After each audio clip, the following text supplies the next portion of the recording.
Dracula, Chapter 3, pages 33 to 43. Jonathan Harker's journal continued. When I found that I was imprisoned, a wild feeling came over me. I rushed up and down the stairs, trying every door and peering out of every window I could find. When I look back, I think I must have been crazy for a while, for I behaved just as a rat does in a trap. But once I realized just how helpless I was, I sat down quietly and began to think. I am still thinking, and I have not reached any decision. There is only one thing that I know for sure. There is no use speaking to the Count. He knows very well that I am locked up, for he has done it himself. So far as I can see, all I can do for now is keep quiet and keep my eyes wide open. One of two things is happening. Either I am being tricked by my own fears, or I am in desperate trouble. If the second is true, I will need to keep my wits about me to survive. Just as I thought these words, I heard the great entry door below shut, and I knew that the Count had returned. He did not come into the library, so I went cautiously to my own room and saw him there, making the bed. This was odd, but it added to my belief that there are no servants in the house. When I later looked through a chink in the door and saw him setting the table, I knew I was correct. For if he does all these little jobs himself, surely it means there was no one else in the castle. It also means that it was the Count himself who was the driver of the coach that brought me here. This is a terrible thought, for what does it mean that he could control the wolves by holding up his hand? Why did the people at Bistritz and on the coach have such terrible fear for me?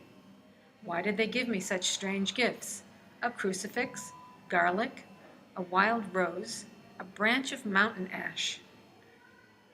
Bless that good woman who hung the crucifix around my neck, for it is a comfort and a strength to me whenever I touch it. It is odd that a thing that I have never put stock in should now, in the time of loneliness and trouble, be of help. But for now, I must find out all I can about Count Dracula. It may help me to understand what is happening. Tonight, I will try to make him talk about himself. I must be very careful, however, not to awaken his suspicions. Midnight. I have had a long talk with the Count. I asked him a few questions on Transylvanian history, and he became very enthusiastic about the subject. In his speaking of things and people, and especially of battles, he spoke as if he had been present at them all. His pride in the Dracula name is immense. As he spoke of the bloody wars in which his family took a leading part, he grew excited. He walked about the room pulling his great white mustache and grasping anything he laid his hands on, as though he could crush it to bits. By the time he finished his tales, it was close to morning and we went to bed. Note, this diary seems horribly like the beginning of the Arabian Nights, for every story has to break off at dawn. May 12th. Last evening, when the Count came from his room, he asked me questions about business and the law. The Count's questions were of a particular sort, so I will put them down here. Maybe they will be useful in some way. First, he asked if a man in England could have 2 lawyers or more. I told him he could have a dozen if he wished, but it would not be wise to have more than one lawyer working on a single matter, as only one could take action at a time. He seemed to understand. He went on to ask if that meant, for example, that he could have one lawyer taking care of his banking and another of his shipping? Of course, I replied. Men of business often do that, so that no one person knows all about their affairs. Good, he said, and then went on to ask just how those various lawyers could be found and hired. I explained all these things to him as well as I could. He certainly would have made a wonderful lawyer himself, for there is nothing that he does not think of. When we were finished talking, he said, "Have you written to our friend, Mr. Peter Hawkins, or to anyone else?" It was with some bitterness in my heart that I answered no, that I had not had a chance to send a letter to anyone. "Then write now, my young friend," he said, laying a heavy hand on my shoulder. "Write to our friend and to any other, and say that you shall stay with me for another month."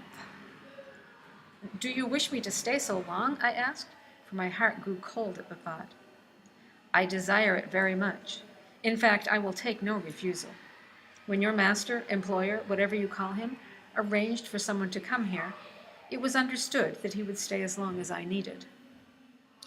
What could I do but accept? It was clear from the look in Count Dracula's eyes that I had no choice in the matter. The Count continued, "And please, my good young friend, do not write of anything other than business in your letters. I'm sure it will please your friends to know that you are well, and that you look forward to getting home to them. Is this not so?" As he spoke, he handed me 3 sheets of notepaper and 3 envelopes. Looking at them, then at him, I noticed his quiet smile, with the sharp canine teeth lying over the red lower lip. I understood very well what he was saying. I should be careful what I wrote, for he would read it. So I decided to write as he asked now, but to find some way to write to Mr. Hawkins in secret. I would write to Mina as well, and I would write in shorthand, which the Count might be unable to read. When I had written my 2 letters, I sat quietly, reading a book, while the Count wrote several notes of his own. He then left the room to put away his writing materials. As quickly as I could, I leaned over to look at his letters. They were addressed to bankers and lawyers in England, in Budapest, and in the Bulgarian city of Varna. When I saw the door handle move, I sank back in my seat, quickly picking up my book before the Count entered the room. He took up the letters on the table, stamped them carefully, and said, "I hope you will forgive me if I work in private this evening. You will, I hope, find everything you need." At the door he turned, and after a moment's pause said, "Let me give you some advice, my dear young friend. If you leave these rooms, do not go to sleep in any other part of the castle. It is old, and there are bad dreams for those who sleep unwisely. Be warned. If you should find yourself falling asleep, then hurry to your own room, or here to the library. In either place you will be safe. But if you do not do this, then—" He finished his speech in a gruesome way, for he motioned with his hands as if he were washing them. When he left me, I went to my room. After a little while, not hearing any sound, I came out and went up to the stone stair to where I could look out toward the south. This strange night existence is beginning to wear me out and make me horribly nervous. I jump at my own shadow, and my imagination runs wild. I stood looking out at the beautiful view, bathed in soft yellow moonlight, till it was almost as light as day. The beauty seemed to cheer me and to give me some peace and comfort. As I leaned from the window, my eye was caught by something moving below me. The movement was a little to my left, about where I imagined the Count's window to be. I drew back behind the great stone frame around the window I stood in and looked carefully out. What I saw was the Count's head coming out from the window. I did not see the face, but I knew the man by the neck and the movements of his back and arms. At first I was interested by the sight. You must understand, it takes very little to interest a man when he is a prisoner. But my feelings changed to terror at what I observed next. The whole man slowly emerged from the window and began to crawl down the castle wall. He was moving face down, with his cloak spreading out around him like great wings. At first I could not believe my eyes. I thought it was some trick of the moonlight, some weird effect of shadow. But I kept looking, and it was no trick. The Count's fingers and toes grasped the corners of the stones. He moved downward quickly, just as a lizard moving along the wall. What kind of man is this, or what kind of creature that appears to be a man? My dread of this horrible place is overpowering me. I am in awful fear, and there is no escape for me. May 15th. Once more I have seen the Count go out in his lizard fashion. He moved downwards about 100 feet and a good deal to the left, then vanished into some hole or window. I knew he had left the castle now, and I decided to explore more than I had dared to before. Taking a lamp with me, I tried the nearest doors. They were all locked, as I had expected. I went down the stone stairs to the hall where I had entered the night I arrived. That great exit door, too, was locked tight. The keys to all the doors must be in the Count's room. I must wait and watch until he leaves his room open. Then I will get the keys and escape. I went on to search the other stairs and passages. One or two small rooms near the hall were unlocked, but there was nothing to see in them except old furniture dusty with age. At last, however, I found one door at the top of the stairway which gave a little when I pushed at it. I realized that it was not really locked. It was just that the hinges had sagged a little, so that the heavy door rested on the floor. I knew I might not have this chance again, so I pushed against the door as hard as I could and entered the room. I was now in a wing of the castle, a story below the one I knew. I guessed that this had once been an area where ladies lived, for the furniture was more feminine and comfortable than any I had seen. The windows had no curtains, and the yellow moonlight flooded in through the diamond panes of glass. As frightened as I was, the room had a comforting effect upon me. It was a relief to be away from the rooms where I had spent so much time with the Count, and so here I am, writing as a little oak table, where in old times some fair lady may have sat to write a love letter. Later, the morning of May 16th. God, save my sanity, for this is all I can hope for. While I live here, there is only one thing to hope for, that I may not go mad. Indeed, I may be mad already. Merciful God, let me be calm and record what has happened. Last night, after I had written in my diary, and fortunately had replaced the book and pen in my pocket, I felt sleepy. I remembered the Count's warning about not sleeping in any other part of the castle, but I took pleasure in disobeying it. The soft moonlight soothed me, and the wide open views from the windows gave me a sense of freedom. I decided not to return to my gloom-haunted room.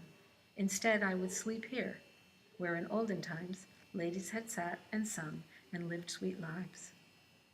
I pulled a great couch out of its place near the corner, so that I could lie looking at the lovely view. I suppose I must have fallen asleep. I hope so, but I fear that what happened next was not a dream, but all too real. I was not alone. The room was the same, unchanged in any way since I came into it. In the bright moonlight, I could see my own footsteps in the dust along the floor. But opposite me were three young women, dressed like wealthy ladies. I thought that I must be dreaming when I saw them, for they threw no shadows on the floor. They came close, looking at me and whispering together. Two of them were dark and had high, thin noses like the Count. Their large eyes, dark and piercing, seemed almost red in the yellow moonlight. The third was very blonde, with great masses of golden hair and eyes like pale blue sapphires. All three had brilliant white teeth that shone like pearls against the ruby of their lips. They made me feel an uneasy mix of emotions. They were lovely, and yet I felt a kind of deadly fear. In my heart was a wicked burning desire that they would kiss me with those red lips. I should not write this down, in case someday Mina should read these words and be hurt by them. But it is the truth. They whispered together, and then all three laughed. Their laughter was silvery and musical, but it was also hard, too hard to have come through the softness of human lips. The fair girl shook her head flirtatiously, and the other two urged her on.